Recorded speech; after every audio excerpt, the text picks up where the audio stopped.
The fluorescent lights of St. Mary's Hospital in Chicago cast an eerie glow through the empty corridors at 3 in the morning. For most people, hospitals at night are places of healing and rest. For me, they became something entirely different. My name is Sarah Mitchell, and for 23 years, I was known as one of the most compassionate nurses in the cardiac wing. But there's another name the media gave me, one that haunts me every single night: the Angel of Death. What I'm about to tell you will challenge everything you believe about mercy, sanity, and the thin line between helping and harming. This is my confession, the full truth about what happened in the shadows of St. Mary's Hospital between 2019 and 2022. A truth so disturbing that even now, sitting in the psychiatric facility, I question whether I was a monster they made me out to be, or if something far more sinister was pulling the strings. The first time I felt the urge to end a patient's suffering, I thought it was compassion. By the 40th time, I knew it was something else entirely. Something that whispered to me in the darkness. Something that lived in room 237, and something that may have been using me as its instrument all along. This is a story of how a dedicated nurse became Chicago's most feared hospital killer, and the horrifying discovery that changed everything I thought I knew about my own actions. What you're about to hear will make you question the nature of evil itself, and whether some places can corrupt even the purest of intentions. I started working the night shift at St. Mary's Hospital in January 2019. After 15 years of day shifts, I thought I knew everything about nursing. I was wrong. The night shift was a different world entirely, where death seemed to linger in every corner, and the boundary between the living and the dead became terrifyingly thin. St. Mary's was an old hospital, built in 1923 on the south side of Chicago. The building had that institutional smell that never quite left your clothes, a mixture of disinfectant, old linoleum, and something else I could never quite identify. The cardiac wing where I worked was on the 7th floor, and during night shifts, it felt like being trapped in a tomb of fluorescent lights and constant mechanical breathing. My supervisor, Margaret Torres, had been working nights for over 30 years. She was the one who showed me the ropes, including the unwritten rules of night nursing.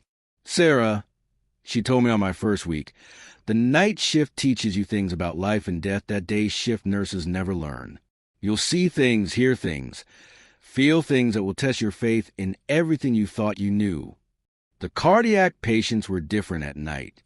During the day, they had visitors, doctors making rounds, physical therapists helping them walk the halls. But at night, when the families went home and the lights dimmed, they became different people. They whispered about shadows moving in their rooms. They talked about voices calling their names. They begged me not to leave them alone. Mrs. Eleanor Vasquez was my first real encounter with what I would later understand was a pattern. She was 78 years old, admitted with severe congestive heart failure. Her family had been told she had weeks, maybe days to live. Every night, she would grab my hand with surprising strength and whisper, "Please, don't let me suffer anymore. Please, just let me go to sleep and not wake up." The first few nights, I did what any nurse would do. I adjusted her pain medication, made her comfortable, held her hand, and reassured her that everything would be okay. But Mrs. Vasquez wasn't getting better. She was drowning slowly, her lungs filling with fluid despite all our interventions.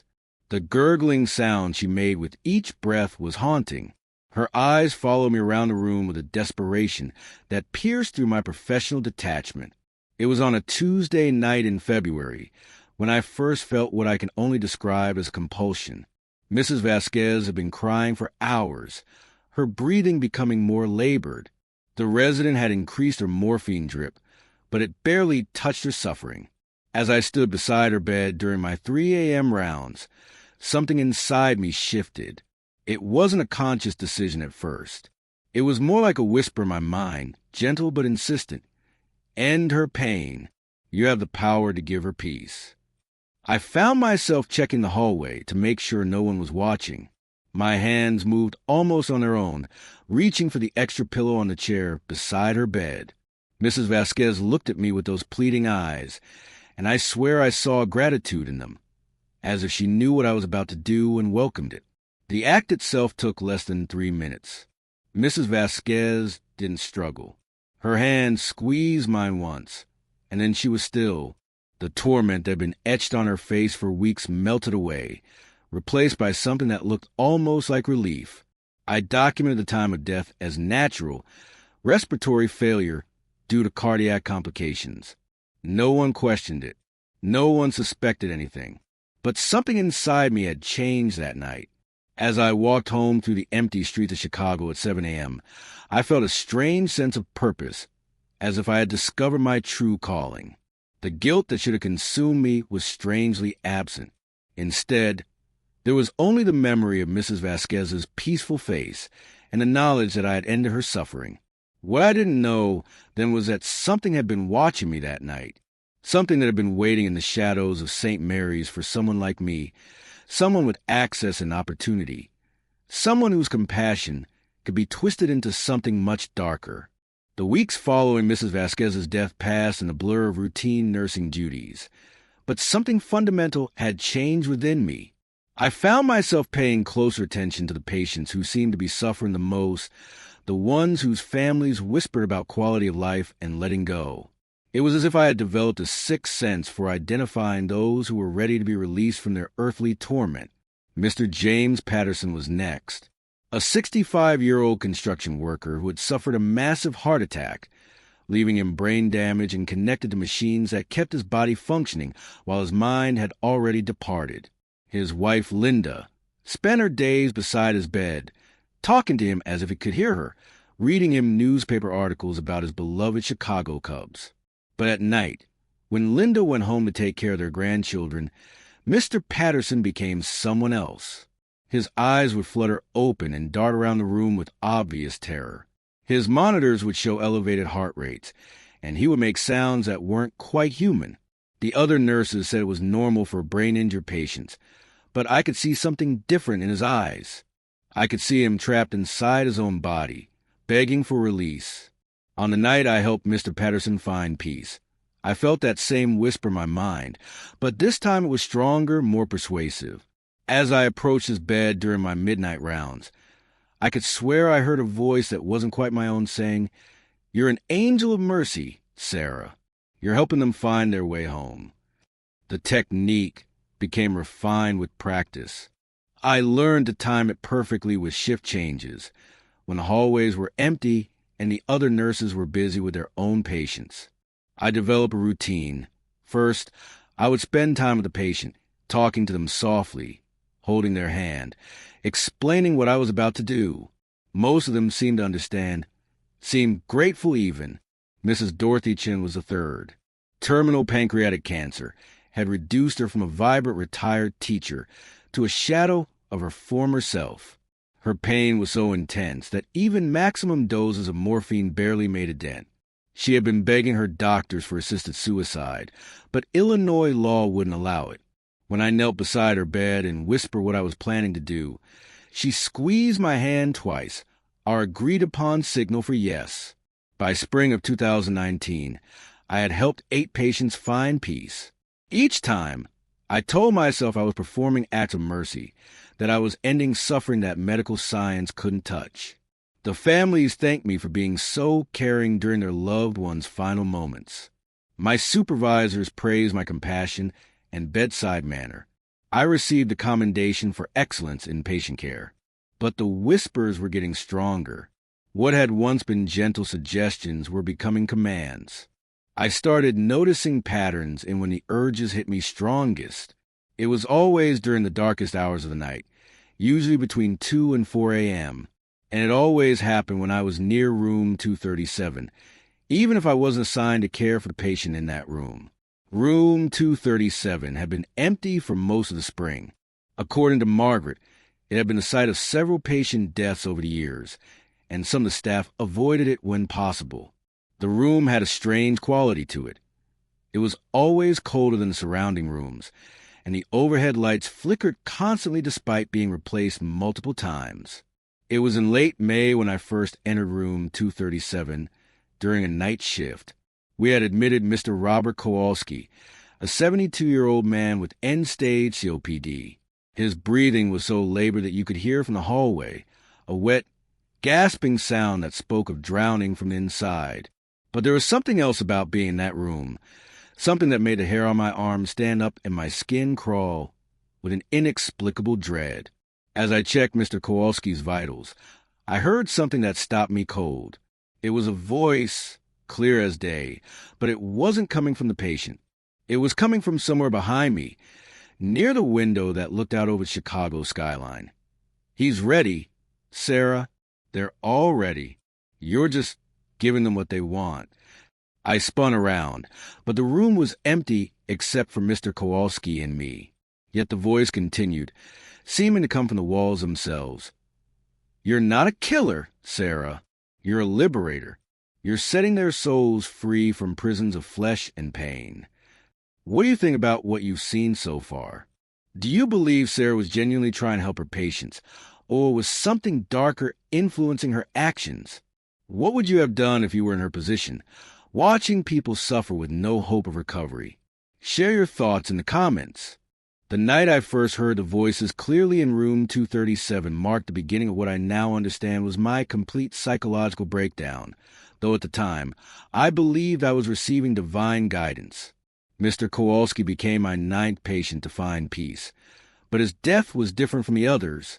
As I held the pillow over his face, I could swear I saw something dark and shapeless rise from his body and dissipate into the air near the window. After that night, room 237 became an obsession. Even when I wasn't assigned patients in that room, I found excuses to go there during my shifts. The room had a magnetic pull that I couldn't resist, and each visit brought new revelations about what I believed was my true purpose at St. Mary's Hospital. The research I began conducting in the hospital's archives revealed disturbing information about room 237's history. Since the hospital's opening in 1923, that particular room had seen an unusually high number of patient deaths. Not just deaths from natural causes, but mysterious deaths that had occurred during night shifts, often with no clear medical explanation. In 1967, a patient named Thomas Brady had died in room 237 under suspicious circumstances. The night nurse, Rebecca Walsh, had been found the next morning sitting in the corner of the room, catatonic and unable to explain what had happened. She kept repeating, "The shadows told me to help him." Rebecca was committed to a psychiatric facility and died there 3 years later, still claiming that something in the room had spoken to her. In 1984, another incident occurred in room 237. A patient named Maria Rodriguez died during the night shift, and the attending nurse, David Kim, reported hearing voices encouraging him to end her suffering. David had no previous psychiatric history, but after that night, he became increasingly paranoid and was eventually terminated for erratic behavior. The pattern was undeniable. But instead of frightening me away from room 237, these discoveries convinced me that I was part of something larger, something that had been going on at St. Mary's for decades. The voices weren't my imagination. They were real entities that had been guiding compassionate healthcare workers to perform acts of mercy for nearly a century. Dr. Elizabeth Harper was my 10th patient. She was a retired physician who had dedicated her life to treating the poor in Chicago's South Side. Pancreatic cancer had ravaged her body, and she spent her final days in agony despite our best palliative care efforts. When she was assigned to room 237, I knew it was a sign. Dr. Harper was different from my previous patients. She was lucid until the very end, and when I approached her bed with my usual gentle explanation of what I was planning to do, she surprised me with her response. "I know what you've been doing, Sarah. I know about the others, but there's something you need to understand about this room." Her words sent chills through me, but I continued with my routine, assuming she was hallucinating from the pain medication. As I prepared to help her find peace, Dr. Harper grabbed my wrist with surprising strength and whispered, "The voices you hear aren't angels, Sarah. They're something else entirely. They've been trapped in this room since the hospital was built, and they're using you to feed." I completed my act of mercy despite Dr. Harper's warning, telling myself that terminal patients often became delusional in their final moments. But her words echoed in my mind for days afterward, especially when I began to notice physical changes in myself. My weight had dropped significantly since I started working in room 237. I had dark circles under my eyes despite getting adequate sleep. My hands had developed a tremor that was becoming noticeable to my colleagues. Most disturbing of all, I had begun to crave the moments when I helped patients transition to death. The peaceful expressions on their faces had become like a drug to me. By the end of 2019, I had helped 15 patients find peace. The local news had begun reporting on the unusually high mortality rate in St. Mary's cardiac wing during night shifts, but no patterns had been identified yet. I was careful to space out my acts of mercy and to vary the methods slightly to avoid detection. It was during the Christmas season when I experienced my most profound encounter with whatever inhabited room 237. We had admitted Mrs. Agnes Murphy, an 84-year-old woman who had suffered a series of strokes that left her unable to speak or move. Her family had made the difficult decision to withdraw life support, but the process was taking longer than expected, and she appeared to be in significant distress. On Christmas Eve, as I sat alone with Mrs. Murphy in room 237, the temperature in the room dropped so dramatically that I could see my breath. The whispers that had become my constant companions grew louder and more insistent. "She's waiting for you, Sarah. They're all waiting, but we need more. So many more souls are trapped in bodies that no longer serve them." For the first time since this journey began, I felt a moment of doubt.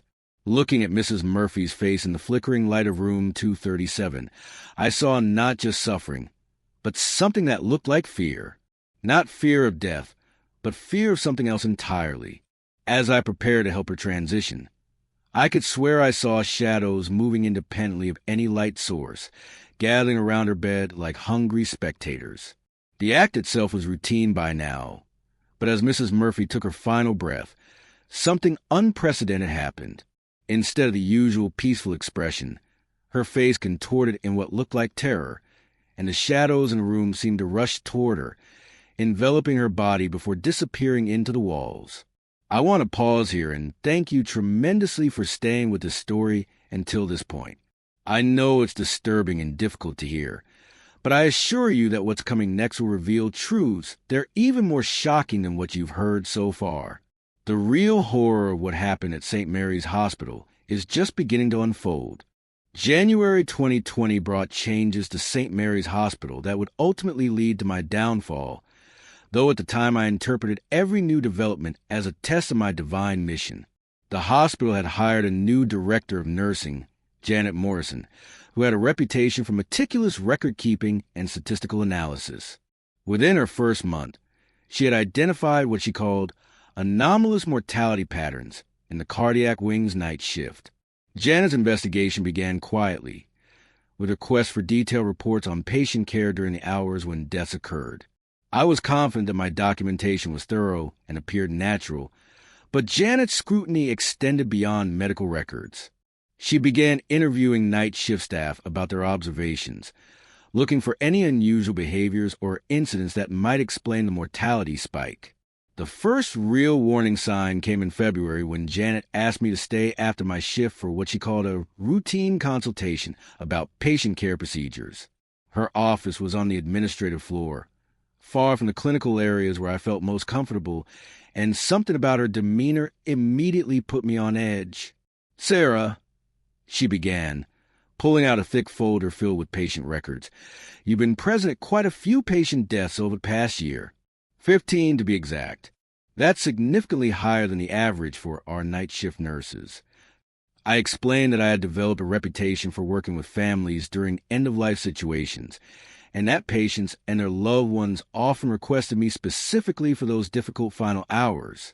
Janet nodded thoughtfully but continued pressing for details about each case, asking questions about timing, symptoms, and the specific circumstances surrounding each death. What unnerved me most was Janet's interest in room 237. She had noticed that 7 of the 15 deaths had occurred in that specific room, despite the fact that it represented only 1/15 of the cardiac wing's bed capacity. When I suggested that families often requested private rooms for terminally ill patients, Janet's expression told me she wasn't buying my explanation. The investigation escalated in March when Janet brought in Dr. Marcus Webb, the hospital's chief medical examiner, to review the cases. Dr. Webb had 30 years of experience in forensic pathology, and his involvement signaled that the inquiry had moved beyond routine quality assurance into potential criminal investigation territory. Meanwhile, my experiences in room 237 were intensifying. The voices had become so clear and frequent that I sometimes had difficulty distinguishing them from real conversations. They were no longer content with suggesting patients who needed help. They were providing detailed instructions about timing, methods, and even which patients would be assigned to room 237 in advance. The old man with lung cancer will arrive Thursday. The voices told me during one particularly vivid encounter. Room 237 is waiting for him. His suffering will feed us, and his death will nourish our strength. Sure enough, on Thursday evening, Mr. Vincent Torino was admitted with end-stage lung cancer and assigned to room 237. The precision of this prediction should have terrified me, but instead it reinforced my belief that I was part of something greater than myself, something that transcended normal human understanding. Mr. Torino became my 23rd patient to find peace, but his death marked a turning point in the investigation. Dr. Webb had ordered a more detailed examination of recent deaths, and Mr. Torino's autopsy revealed something that would change everything. Petechial hemorrhaging in his eyes, consistent with asphyxiation rather than natural cardiac arrest. The discovery triggered a full forensic review of all deaths in the cardiac wing over the previous 18 months. Bodies that had been buried were exhumed. Tissue samples that had been stored were reanalyzed. The hospital was placed under intense scrutiny from both internal investigators and law enforcement agencies. As the investigation closed in around me, the entities in room 237 became increasingly agitated. The whispers turned into demands, then threats. "They cannot stop what we've started," the voices insisted. "You belong to us now, Sarah. Your soul is bound to this place, to our purpose."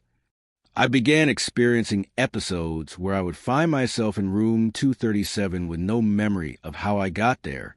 Sometimes I would be discovered by other staff members, standing in the empty room, having conversations with invisible presences. My colleagues started avoiding me, and I noticed them watching me with suspicious and fearful expressions. The final piece of evidence came in April when security footage from the cardiac wing was enhanced using new digital analysis techniques.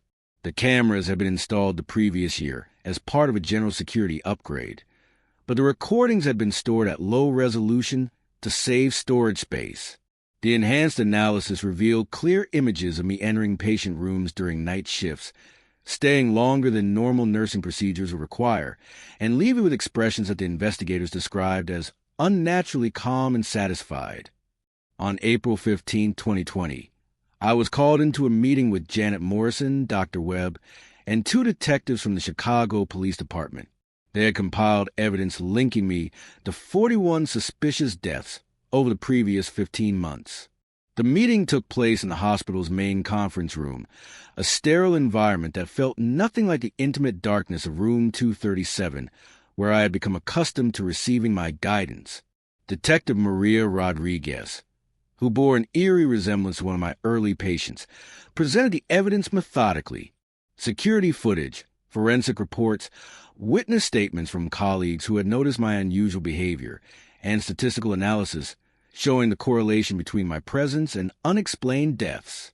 "Ms. Mitchell," Detective Rodriguez said, her voice carrying a professional coldness that made me shiver, "we believe you've been systematically murdering patients in your care. The evidence is overwhelming, and we're prepared to arrest you today unless you're willing to cooperate with our investigation." As she spoke, I could hear the voices from room 237 calling to me, even from several floors away. They were angry, desperate, demanding that I not reveal their existence to these people who couldn't understand the sacred nature of our work together. But for the first time since this journey began, I was beginning to question whether the voices had my best interests at heart. The arrest happened at 3:47 a.m. on April 16, 2020, during what will be my final night shift at St. Mary's Hospital. I had been under surveillance for weeks, but the police waited until I was caught in the act of approaching a patient in room 237 with what they described as obvious intent to commit murder. Mrs. Catherine Liu, a 79-year-old woman recovering from heart surgery, would have been my 42nd victim if the detectives hadn't intervened. As I stood beside her bed with a pillow in my hands, the voices from room 237 were screaming instructions that had become increasingly violent and demanding. "Do it now, Sarah. We need her. We're so hungry, so weak without the souls." The moment the police entered the room, something extraordinary happened. The temperature, which had been freezing cold as always in room 237, suddenly returned to normal. The whispers that had been my constant companions for over a year fell completely silent. For the first time in months, I was alone with my own thoughts, and the horror of what I had been doing crashed over me like a tidal wave. During the psychiatric evaluation that followed my arrest, Dr. Amanda Foster, a forensic psychologist with expertise in cases involving supernatural claims, spent hundreds of hours trying to understand my mental state and motivations. Initially, she classified my behavior as a severe psychotic break with auditory and visual hallucinations, complicated by what she termed mercy-killing syndrome, a psychological condition where healthcare workers rationalize murder as compassionate care. But Dr. Foster was thorough in her investigation, and she uncovered historical records that challenged her initial diagnosis. The pattern of deaths in room 237, spanning nearly a century, involved multiple healthcare workers with no previous psychiatric history, all of whom reported hearing voices that encouraged them to end patients' suffering. What's particularly disturbing about Sarah's case, Dr. Foster explained in her report, is the consistency of her delusions with historical accounts from previous incidents in room 237. Either we're dealing with a remarkable case of suggestion and environmental psychology, or there's something genuinely anomalous about that location. The investigation into room 237 itself revealed disturbing details about the hospital's construction. The room had been built directly over the site of an old tuberculosis sanatorium that had burned down in 1922, killing dozens of patients who had been too sick to evacuate. Historical records showed that the sanatorium had been notorious for experimental treatments that often amounted to torture, and several staff members had been suspected of hastening patients' deaths. More troubling was the discovery that the hospital's architects had specifically requested that room 237 be designed with unusual features: thicker walls that muffled sound, windows that couldn't be opened, and electrical wiring that seemed to cause constant lighting problems. The room's blueprint contained symbols that architectural historians couldn't identify, drawn in what appeared to be dried blood. During my trial, which began in September 2020, the prosecution painted me as a calculating serial killer who had used my position as a nurse to murder vulnerable patients. They argued that my claims about supernatural influences were elaborate attempts to avoid responsibility for my crimes. The families of my victims testified about their loss and their inability to understand how someone they had trusted with their loved one's care could betray that trust so completely. But my defense attorney, David Chun, presented evidence that challenged the simple narrative of a homicidal nurse. He called Dr. Foster to testify about the unusual psychological aspect of the case, and he brought in Dr. Raymond Hayes, a parapsychologist who had studied similar cases of alleged supernatural influence in healthcare settings. Dr. Hayes testified that room 237 showed electromagnetic anomalies that couldn't be explained by normal building materials or electrical systems. Temperature readings in the room were consistently 10 to 15 degrees lower than surrounding areas, with no identifiable cause. Audio recordings made in the room revealed low-frequency sounds that weren't audible to the human ear but could potentially cause psychological effects. What we're dealing with, Dr. Hayes explained to the jury, is a location that appears to have properties that can influence human behavior in ways we don't fully understand. This doesn't excuse Ms. Mitchell's actions, but provides context for understanding how someone with no previous violent tendencies could become capable of such acts. The trial lasted 4 months, and ultimately the jury found me guilty on 41 counts of first-degree murder. The judge sentenced me to life in prison without the possibility of parole, calling my crimes a betrayal of the sacred trust between healthcare providers and their patients. But the story doesn't end with my conviction. 3 months after I was incarcerated, St. Mary's Hospital experienced another series of suspicious deaths in the cardiac wing. The new night nurse, Jennifer Walsh, reported hearing voices encouraging her to end patients' suffering. Security footage showed her spending unusual amounts of time in room 237, even when she wasn't assigned patients there. The hospital administration finally made the decision to permanently close room 237 and wall it off from the rest of the building. According to reports I received from former colleagues, the construction workers who sealed the room reported hearing voices begging not to be trapped, and several workers quit the job after experiencing what they described as supernatural encounters. As I write this confession from the psychiatric wing of the Women's Correctional Facility where I'm serving my sentence, I still don't know the complete truth about what happened to me at St. Mary's Hospital. The voices that control my actions for over a year have been silent since my arrest, but I sometimes wake up in the middle of the night with the feeling that they're still out there, waiting for another compassionate healthcare worker to manipulate. The families of my victims deserve to know that their loved ones' deaths weren't meaningless acts of random violence. They were casualties in a battle between forces that most people don't believe exist, fought in a room that should never have been built over ground soaked with the blood of tuberculosis patients who died in agony nearly a century ago. I was not the first healthcare worker to fall under the influence of whatever entities inhabit that space, and despite the hospital's efforts to contain the problem, I fear I won't be the last. The angel of death moniker that the media gave me suggests a divine purpose to my actions, but the truth is far more sinister. I was never an angel. I was a puppet, dancing to the tune of something ancient, hungry, and utterly evil. The 41 people I killed were victims not just of my actions, but of forces that use human compassion as a weapon and turn healing into horror. Their blood is on my hands, but also stains the ground beneath St. Mary's Hospital, where their spirits may be trapped forever in room 237, adding their voices to the chorus that calls out to the next unsuspecting caregiver who believes they're answering a call to mercy. This confession raises profound questions about the nature of evil, the power of supernatural influence, and the ways that even our noblest impulses can be corrupted and used against us.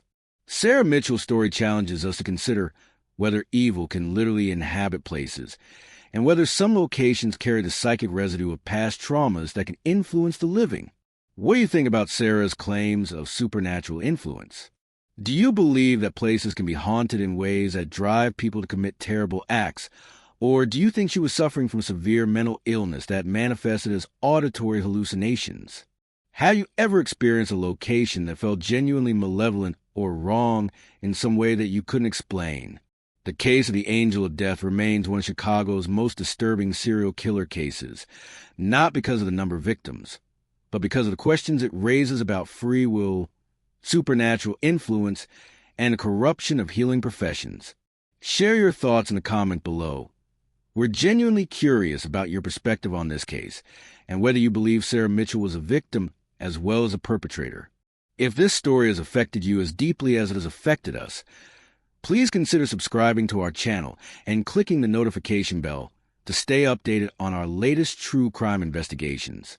Your support helps us continue researching and sharing these complex, disturbing cases that challenge our understanding of human nature and criminal behavior. And don't miss our next video. Subscribe to the channel and enter the placelet, and follow other stories so intriguing and frightening like this. Click on the screen to watch it now.